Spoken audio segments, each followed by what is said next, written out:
میرے اللہ تیرا شکر ہے تو نے کیا احسان، اتنا پیارا ہم پہ اتارا تو نے یہ قرآن۔ آؤ اس کو کھول کے دیکھیں کیا لکھا ہے اس میں، میری باتیں تیری باتیں ہم سب کی ہے باتیں، ان باتوں کو پڑھ اور لکھ کر پہلے ہم سمجھیں گے، پھر ہم ان کو یاد کریں گے، ان پہ عمل کریں گے۔ میرے اللہ تیرا شکر ہے تو نے کیا احسان، اتنا پیارا ہم پہ اتارا تو نے یہ قرآن۔ میرے اللہ تیرا شکر ہے تو نے کیا احسان، اتنا پیارا ہم پہ اتارا تو نے یہ قرآن۔ نونہالو، حضرت موسیٰ علیہ السلام نے جب بنی اسرائیل کو فرعون سے نجات دلا دی تو اس کے بعد وہ گئے صحرائے سینا میں۔ یہ کہانی آپ سن چکے ہیں، نہیں سنی تو قرآنی کہانیوں میں جا کے سنیے گا۔ وہاں پہ اللہ تعالیٰ نے حضرت موسیٰ علیہ السلام کو کہا کہ اب تم اپنے لوگوں کو اپنے بھائی کے پاس چھوڑو اور ایک پہاڑ پر آ جاؤ جس کا نام ہے طور۔ حضرت موسیٰ علیہ السلام جب وہاں پہ گئے تو اللہ تعالیٰ کی طرف سے انہیں کچھ پتھر دیے گئے جن کے اوپر کچھ لکھا ہوا تھا۔ یہ اصل میں پتھر نہیں تھے، یہ اس وقت کے زمانے کی کتابیں تھیں۔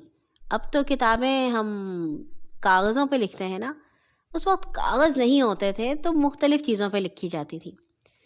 وہ کتاب جو اللہ تعالیٰ نے حضرت موسیٰ علیہ السلام کو دی اس کا نام تھا تورات۔ تورات ایک ایسی ہی کتاب تھی جیسے ہمارا قرآن کریم۔ اس میں اللہ تعالیٰ نے حضرت موسیٰ کی قوم کو بتایا کہ کون سے کام اچھے ہیں، کون سے برے ہیں، کیا کھانا چاہیے، کیا نہیں کھانا چاہیے، اور کیسے کپڑے پہننے چاہیے، کیسی باتیں کرنی چاہیے۔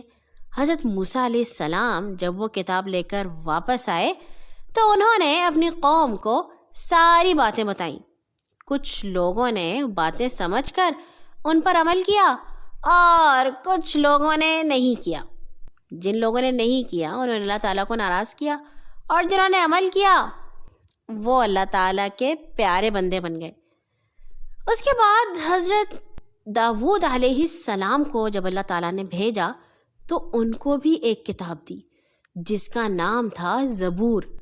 حضرت داؤد علیہ السلام جب زبور پڑھا کرتے تھے، اس کی تلاوت کیا کرتے تھے تو ان کی آواز اتنی خوبصورت تھی کہ ان کے ساتھ پرندے، چرند، درخت، پہاڑ، سب چیزیں تلاوت کرنے لگ جاتی تھی۔ ظاہر ہے انسانوں کو تو آواز نہیں آتی تھی، مگر یہ بات ہمیں اللہ تعالیٰ نے قرآن میں بتائی ہے۔ پھر آئے حضرت عیسیٰ علیہ السلام۔ حضرت عیسیٰ کو بھی اللہ تعالیٰ نے ایک کتاب دی۔ بھلا اللہ تعالیٰ نے انبیاء کو کتابیں کیوں دی؟ جی اس لیے دیں تاکہ لوگوں کو اچھی اور بری باتوں کا پتہ چل سکے۔ حضرت عیسیٰ کی جو کتاب تھی اس کا نام تھا انجیل، اور وہ انجیل جو تھی اس میں حضرت عیسیٰ نے یہ بتایا کہ ایک بہت ہی پیارے نبی آنے والے ہیں جن کا نام احمد ہوگا۔ مگر پیارے بچوں، معلوم ہے کیا ہوا؟ وہ کتابیں جو اللہ تعالیٰ نے لوگوں کو دی تھیں جس میں اچھی اور بری باتیں موجود تھیں، لوگوں نے انہیں گم کر دیا۔ کسی نے گم کر دیا اور کسی نے بدل دیا۔ اگر اس میں لکھا تھا کہ لڑائی جھگڑا کرنا بری بات ہے تو کسی کو لڑائی جھگڑا بہت پسند تھا، انہوں نے وہ مٹا دیا اور لکھ دیا کہ جی لڑائی جھگڑا کرنا تو بہت اچھی بات ہے۔ اللہ تعالیٰ نے تو ایسا نہیں کہا تھا۔ جب یہ ساری کتابیں بدل گئیں تو پھر اللہ تعالیٰ نے بھیجا ہمارے سب سے پیارے نبی محمد صلی اللہ علیہ وسلم کو، اور انہیں دی قرآن کریم۔ قرآن کریم جو ہمارے پاس اب بھی موجود ہے وہ اللہ تعالیٰ کی بہت خاص کتاب ہے، اور وہ اس لیے کہ اسے کبھی بھی کوئی بھی نہیں بدل سکتا۔ اس کی حفاظت اللہ تعالیٰ خود کرتے ہیں۔ جو پچھلی کتابیں ہم نے جن کا نام سنا، تورات، زبور، انجیل اور کچھ چھوٹے صحیفے بھی تھے جو دوسرے انبیاء پر آئے، ان کے بارے میں بھی اللہ تعالیٰ نے ہمیں قرآن میں بتایا، اور اللہ نے کہا کہ ہمارے لیے یہ ضروری ہے کہ ہم اس بات کا یقین کریں کہ اللہ تعالیٰ نے دوسرے رسول کو بھی کتابیں دے کر بھیجا تھا، مگر چونکہ برے لوگوں نے جو شیطان کے دوست تھے وہ کتابیں بدل دیں، اس لیے اللہ تعالیٰ نے پھر قرآن کریم بھیجا جسے کوئی بھی کبھی بھی نہیں بدل سکتا۔